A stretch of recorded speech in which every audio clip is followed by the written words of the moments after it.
Hello, I'm Eveline, and I will tell you one story. Let's go. In the dead of a moonless night, under a sky swollen with a sinister red hue, the town of Ravencroft lay in an uneasy slumber. No one could have predicted the arrival of what the locals would later call the Rebirth. It began as a whisper on the wind, a rumor of a woman whose transformation defied nature, whose very existence portended doom. At the edge of town, in a derelict mansion swallowed by tangled ivy and shadow, lived Eveline, a woman once admired for her grace and warmth. But now, as midnight approached on that fateful evening, her delicate features were contorting into something monstrous. Eveline had awoken in the early hours with a feeling of dread gnawing at her insides. In the dim light of her cracked mirror, she noticed the first horrifying sign. Her teeth, once pearly and perfect, had begun to rot. One by one, they loosened and fell away, clattering onto the cold porcelain sink as if in protest. In the vacated spaces, a thick, inky black slime oozed slowly, pooling at the corners of her mouth. The sight was ghastly, a perverse mockery of rebirth and decay. The viscous substance glistened under the flickering light, reflecting a warped image of Eveline that no one could recognize. For days before this transformation, Eveline had felt an inexplicable pull towards the mansion's forbidden cellar, a place sealed off and long shunned by the superstitious townsfolk. Drawn by dreams of twisted corridors and eerie voices, she had wandered the halls, compelled by a force she could neither understand nor resist. Every creak of the ancient floorboards, every whisper of the wind through broken windows, seemed to echo a long-forgotten dirge. And now, with her physical form betraying her, the mansion itself seemed to awaken, as if it had been waiting for her decay to usher in its own resurgence. That night, as the full measure of darkness crept through every crack and crevice, Eveline ventured again into the labyrinthine depths of her ancestral home. The air was thick with the stench of mold and decay, a tangible miasma that pressed against her skin. Shadows writhed along the walls, and the silence was punctuated by intermittent drips of water falling from unseen heights. In the deepest part of the cellar, beneath a grand, collapsed staircase, she discovered an ancient mirror framed in rusted iron. Its surface was clouded with age, yet it held a hypnotic allure that drew her in. With trembling hands, she reached out to touch it, and at that moment, a cold surge of energy rippled through her veins. As she gazed into the murky reflection, Eveline's eyes widened in terror and disbelief. The image before her was no longer her own. The mirror revealed a spectral version of herself, distorted and unnaturally elongated, with tendrils of black fluid trailing like living shadows from her mouth. It was as if the mirror had unlocked a hidden facet of her soul, a secret, malignant force that had been dormant, waiting for the right moment to awaken. In that chilling reflection, the whispers began. Soft, unintelligible murmurs danced around her, their cadence matching the pulse of the ancient clock somewhere deep within the mansion's bowels. With each passing moment, the presence in the mirror grew stronger. The voices, now distinct and insistent, recounted a tale of past lives and ancient curses. They spoke of a time when the boundary between life and death was porous, when forbidden rituals granted immortality at a terrible price. Eveline's mind reeled as visions assaulted her. Fragmented images of grotesque ceremonies, of figures cloaked in tattered robes performing rites beneath blood-soaked altars, and of a woman much like herself, contorted in agony and ecstasy as she surrendered to an unholy transformation. The room spun violently, and she staggered back, only to find that the mirror's reflection had followed her, now hovering behind her like a dark specter with a malevolent grin. The mansion itself seemed to shudder with delight. Floorboards cracked beneath unseen footsteps. Corridors stretched into impossibly long, twisting passages where the laws of nature no longer applied. From the distant corners of the house, unearthly shrieks erupted, mingling with the incessant drip-drip-drip of the encroaching slime. It was as if the building had become a living entity, breathing malevolence into every crevice.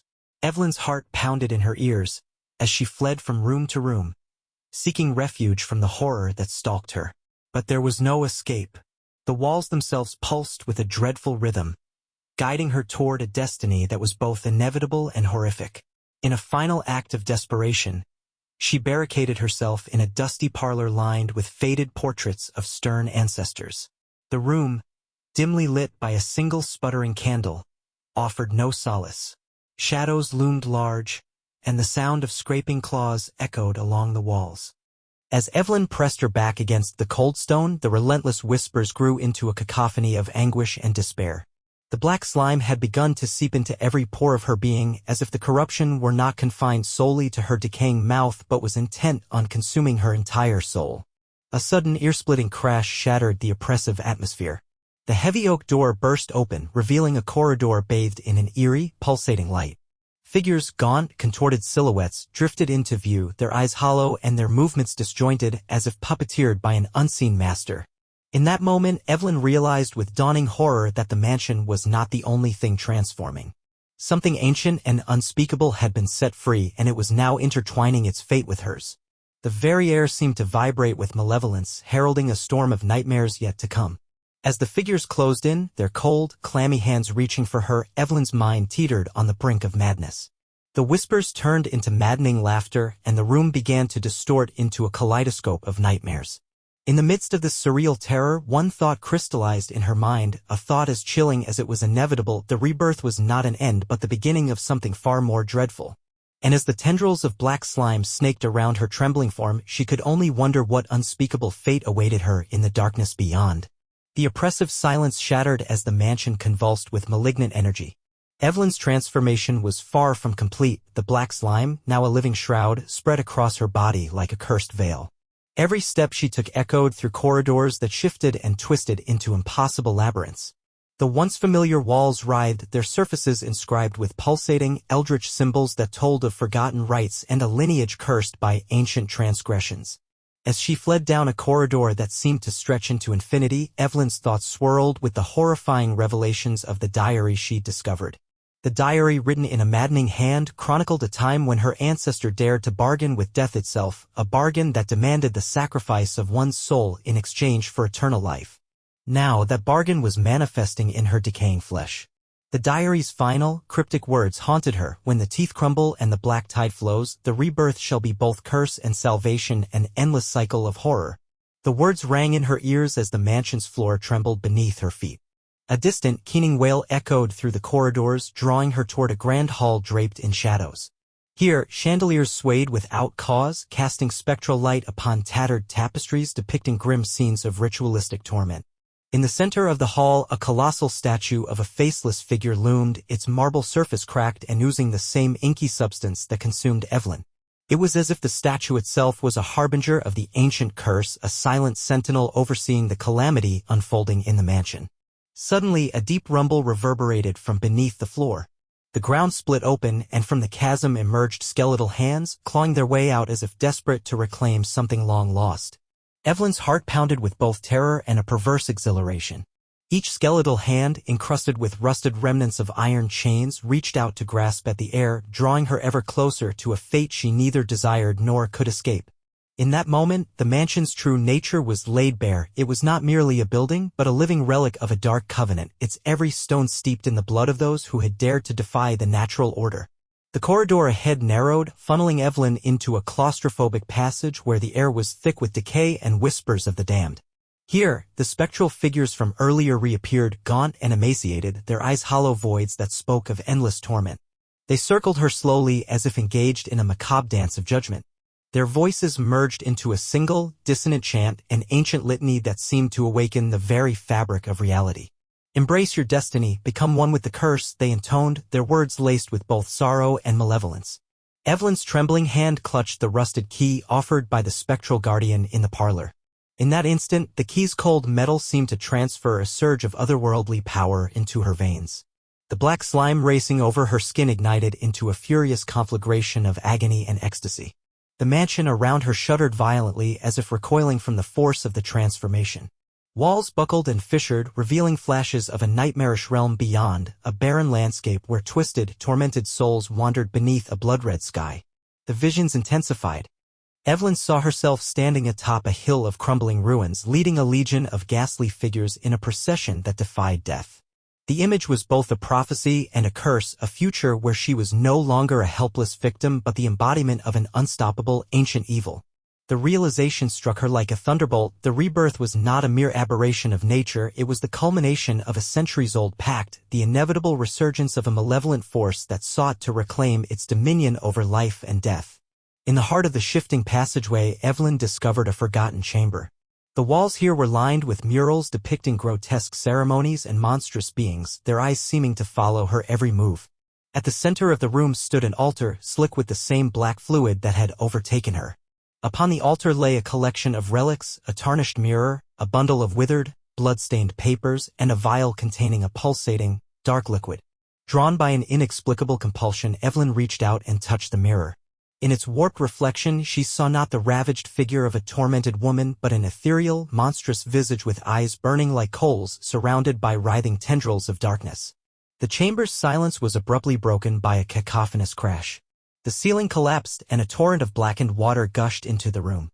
Within the flood, more skeletal hands emerged, their grasping fingers trying desperately to drag Eveline into the abyss. The walls moaned in sympathy and the murals seemed to weep a thick, viscous substance that mixed with the water, creating a river of despair that flowed toward her.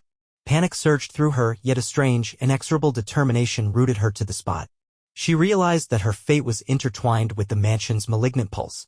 To deny the curse was to invite untold suffering, to embrace it was to risk becoming the harbinger of a new, terrifying order. As the water rose, enveloping the chamber in a stifling embrace, Eveline raised the rusted key high. In that moment, the key pulsed with a blinding light, igniting the darkness with an almost celestial brilliance.